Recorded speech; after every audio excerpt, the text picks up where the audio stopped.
si notre régime de retraite ne fonctionne pas, c'est à cause d'eux, c'est parce qu'ils ne travaillent pas assez longtemps, c'est parce qu'ils ne travaillent pas assez. Il y a toujours un phénomène de culpabilisation des Français en toutes circonstances. Et d'ailleurs, s'ils sont au chômage, M. Macron, vous leur dites, c'est de votre faute. C'est parce que vous n'acceptez pas les offres qui vous sont faites. Et c'est la raison pour laquelle, d'ailleurs, vous voulez supprimer, en réalité, limiter l'indemnisation du chômage en expliquant que, eh bien, on leur fera 2 offres, on ne sait pas où, on ne sait pas de quoi, ça se trouve à 200 km ou à 300 km. De parler de votre projet, et si au bout de 2 fois, ils disent non, eh bien, ils n'auront plus d'indemnisation chômage. Eh bien, moi, cette culpabilisation des Français, je ne la supporte plus. Les Français n'ont aucune raison de culpabiliser. Vous avez totalement raison. Si notre système mais ils ont le droit qu'on ne les prenne pas pour des imbéciles non plus. On peut terminer ou... Oui, mais allez-y, mais parlez de votre projet, comme vous le disiez. Vous ne parlez pas de votre projet sur les retraites. On peut, merci. Voilà. Donc, si le système, le régime de retraite aujourd'hui est en grande difficulté, ça n'est pas de la faute des Français, c'est de votre faute. C'est la faute du système qui vous soutient, M. Macron. C'est celui qui a été au pouvoir depuis des années et des années, qui a mis en place un modèle économique qui a entraîné un chômage de masse, car le seul moyen, et un très bon moyen de sauver le système de retraite, c'est de retrouver la voie de l'emploi. La retraite à 60 ans avec 40 annuités, c'est 17 milliards de coûts. Baisser le chômage de 3 points, c'est 25 milliards de recettes pour l'État. Sauf que ça, vous avez été incapable de le faire parce qu'encore une fois, le modèle économique soumis à la mondialisation sauvage, l'ouverture totale des frontières, la concurrence de tous contre tous, eh bien ça entraîne le chômage de masse que nous vivons aujourd'hui. Il faut donc rompre avec ce modèle-là, mettre en place les protections contre la mondialisation, se réarmer face à la mondialisation, et ainsi, avec effectivement notre tissu économique, nos TPE-PME, retrouver la voie de l'emploi, faire baisser le chômage et sauver ce système de retraite par répartition auquel nous sommes si attachés. Cette proposition, je la connais, hein, elle consiste à faire un régime unique. Ça fait très longtemps que c'est dans les cahiers des ultralibéraux, hein, ce régime unique, parce que en fait, ce sera la baisse généralisée oui, bien entendu. Et notamment, ce sera la fin des complémentaires. C'est-à-dire que les privés, les cadres, vont évidemment beaucoup souffrir de cette mesure. C'est la fameuse retraite à points, on l'avait trouvé chez M. Fillon aussi. Hein. Décidément, vous avez des points communs quand il s'agit de mettre en place des mesures ultralibérales telles que celle-là. Avec votre réforme à vous des retraites, Emmanuel Macron, donc globalisation des systèmes, comme l'a dit Marine Le Pen, on partira à la retraite à quel âge? Alors d'abord, Madame Le Pen propose de partir à 60 ans. Donc elle proposait naguère qu'on puisse le faire dès son élection. Maintenant, elle va reporter la chose. Ça coûte 30 milliards. Non, 17. Ça coûte 30 milliards, c'est infinançable. C'est ce qui avait été fait au début des années 80 par François Mitterrand.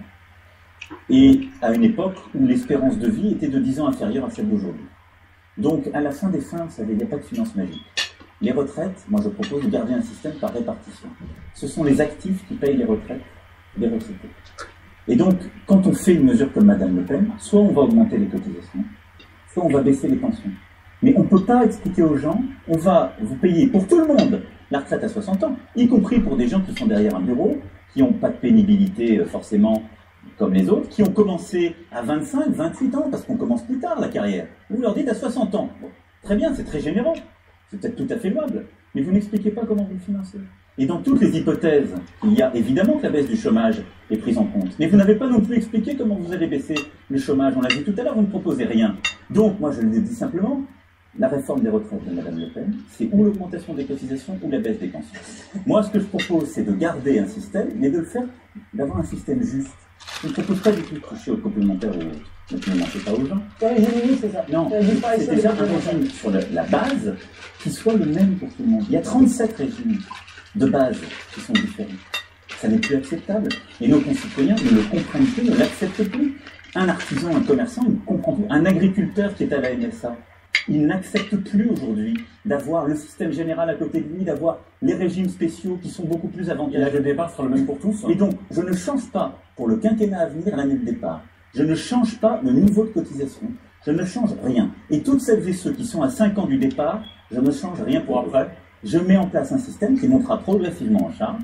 Tous les droits acquis sont maintenus. Et chacun, ensuite, cotisera une nouvelle année dans le système. Et le système aura un pilotage qui sera négocié chaque année, où on décide de manière responsable, parce qu'il n'y a pas de finance magique. Est-ce que vous êtes prêt ou à augmenter les cotisations ou à décaler l'âge? Ce sera décidé. Le triangle des chaque année. Bermudes du MEDEF, ça. Non, ce sera pas du tout le MEDEF comme M. Fillon n'était pas du tout sur cette D'ailleurs, Mme Parizeau va peut-être Ils être étaient- votre Premier ministre, en fait. Vous avez Non, dit que ce serait mais peut-être une femme. j'ai une annonce à vous faire. Non. Non. Bon, on va Ce dire- soir, voilà. Elle nous dira, alors, Non, attendez. Non plus. Mais allez-y, faites En votre plus, ça, c'est fantasme pas peut-être. forcément la Je peux- question la plus passionnante de la je soirée. peux vous répondre. Hein? Non, mais c'est les Donc, questions qui non, Ça, c'est intéressent. une question absolument passionnante Sur de les savoir questions qui intéressent qui Madame Le Pen. sera Ne la le comparez Premier pas. ministre. Mais de toute façon, Oui. Là, on Vous avez bien connu sûr, beaucoup de vous, on a présidents de la le République vote, qui très annonçaient important. avant. Je voulais, parce qu'on nous accuse, C'est important Ah de non. on savoir. nous accuse C'est très régulièrement. important. Tous, Madame quasiment. Le On Pen. savait avant tous. Jamais. Madame Le Pen, Tous. on nous accuse de ne pas parler de fond de temps en temps. Il y a Le un fond, c'est très sujet important. Et c'est très important. Un Ne vous sujet divertissez pas. qui préoccupe Donc, les sur la Français. retraite, on reste dans un système de répartition qui est plus juste et plus transparent Alors. et qui est lui financé. Très bien. contrairement- Alors, à propos de sécurité terroriste, c'est quand même un sujet qui préoccupe énormément les Français. La France a été touchée par de nombreux attentats. Il y a eu 2 lois sur le terrorisme et le renseignement qui ont été adoptées. Nous vivons encore aujourd'hui sous le régime de l'état d'urgence. Je voudrais savoir quelles sont vos propositions, Marine Le Pen, dans ce contexte actuel. Très concrètement. La sécurité et le terrorisme est une problématique absolument majeure, totalement absente de votre projet. Totalement absente. Aucune proposition qui tienne la route. C'est-à-dire que la sécurité physique de nos compatriotes et la lutte contre le terrorisme et le fondamentalisme islamiste, vous ne voulez pas le mener. Vous ne voulez pas le mener, M. Macron, moi je sais pourquoi. Contre le terrorisme, il faut d'abord retrouver nos frontières nationales, tout de suite, immédiatement. Et ça, ce sera quelque chose que je ferai immédiatement après mon arrivée au pouvoir. Il faut que l'on expulse tout de suite les fichiers étrangers qui sont sur notre territoire. Tous ceux qui, étrangers, sur notre territoire, ont un lien avec le fondamentalisme islamiste, dehors. Dehors. Tous ceux qui sont double nationaux, on mettra en œuvre la déchéance nationale. Je sais que vous êtes contre cela, mais vous êtes pour toutes les propositions laxistes et contre toutes celles qui font preuve de fermeté. Vous me laisserez expliquer mon projet, Donc, Madame je Le vais- Pen, parler du même temps. Et déchus de leur nationalité, ils seront également. Ça va leur faire peur, hein, pour ceux qui dans se un font pays. sauter. Les Ça va fichiers- les terroriser. Non, la déchéance, qui est un débat qui a déjà eu lieu, le président de la République a voulu le faire. Ça règle rien au sujet. Et c'est tout, continuez. Quelqu'un qui se fait sauter, puisqu'aujourd'hui les terroristes que nous devons combattre et que j'éradiquerai, ce sont des gens qui se suicident dans les attentats. On l'a vu. Vous attendez que- l'attentat, vous. Mais je Eh n'attends bien, pas moi, je n'attends l'attentat. pas l'attentat. Et moi, j'attends pas l'attentat, simplement quelqu'un qui est dans ses dispositions d'esprit. La déchéance de nationalité brandie par Madame Le Pen, vous pensez que ça le fait trembler. Il faut aller beaucoup plus au cœur, beaucoup plus au fond, être beaucoup plus concret. Pas de leçon sur Pas ce des sujet. principes. Alors, Non, pas de leçons, en effet. Donc, avant qu'ils aient commis l'attentat, avant, déchéance de nationalité, expulsion immédiate. Voilà. Déjà, tout cela, ils sont plus sur le territoire. Et donc, nos policiers et les gendarmes peuvent continuer à surveiller un nombre qui soit limité de personnes. Parce que arriver quand même à laisser sur le territoire, M. Macron, 11 000 fichiers S pour fondamentalisme islamiste. 11 000. Et ça, c'est aussi le bilan de votre gouvernement. C'est une véritable honte. Le lendemain de l'attentat, vous avez dit, je ne vais pas inventer quand même un programme dans la nuit contre le terrorisme. C'est-à-dire que vous vous présentez à l'élection présidentielle. Mais je l'ai, vous n'avez madame. même pas Mais madame, un programme je l'ai. constitué, Mais je ne tombe pas sérieux, comme vous dans le cohérent. piège des sauts de cabri. Vous me laissez Mais terminer. non, parce que constamment, Oui. vous êtes dans Vous êtes l'invective. très énervé. Parlez. Je ne suis Laissez-moi pas du tout parler. énervé, Madame Le Pen. Regardez, Je suis en train de vous j'ai du dire. retard sur vous. Mais vous allez le rattraper. Alors, laissez-moi Mais parler. Parlez de votre projet, ne dites pas de bêtises sur le mien. J'ai un projet, mais simplement, Vous je n'avez ne pas- réagis pas vous aux n'avez événements pas- comme vous vous. n'avez pas de projet. Je les Et anticipe. non seulement vous n'avez pas de projet, mais en plus vous avez une complaisance pour le fondamentalisme islamiste.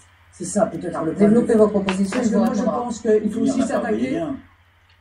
Développez vos propositions, monsieur Macron. Buvez un coup, ça va aller mieux. Et allez-y, Il Madame Le faut Pen, aussi- soyez respectueuse il faut- comme je le fais avec vous. Non, mais parce que vous me coupez la parole toutes les 10 secondes à peu près. Je vous sens un peu agacé. Je pense qu'il faut s'attaquer à la racine du mal. La racine du mal, c'est le développement exponentiel du fondamentalisme islamiste sur notre territoire. Il faut évidemment fermer les mosquées salafistes, il faut expulser les prêcheurs de haine. Il faut aussi s'attaquer aux associations qui vous soutiennent, M. Macron, comme l'UOIF.